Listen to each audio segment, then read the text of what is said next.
How long does it take to get to Mars? Hello, fellow space enthusiasts.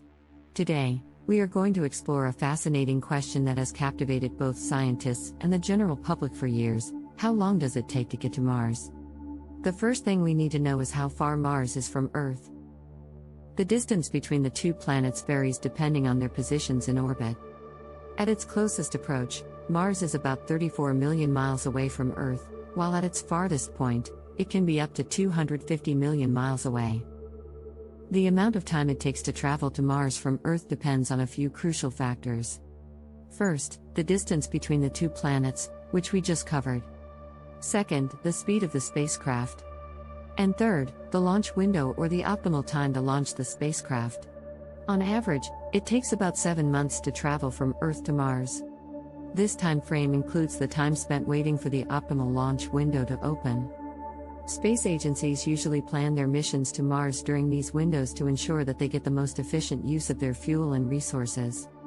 However, during a period known as a closest approach, which happens once every 26 months, the distance between the two planets is at its shortest, cutting down travel time considerably. During this time, it only takes as little as 4 to 6 months to reach Mars. The speed of the spacecraft is also critical in determining travel time.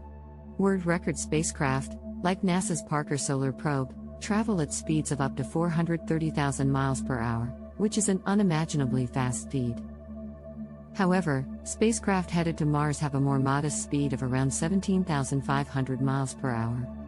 Finally, we must discuss the challenges of interplanetary travel. In addition to the huge distance involved, spacecraft must travel through intense radiation and micrometeoroids. Additionally, they must carry enough fuel and resources to support their crew or robotic systems for the duration of the mission.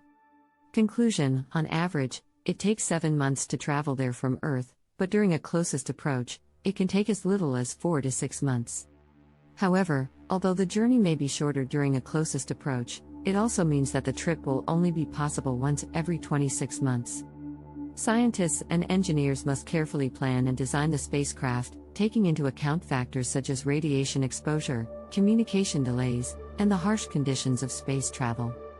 Additionally, the crew must undergo extensive training to prepare for the physical and psychological challenges of living and working in space for an extended period of time.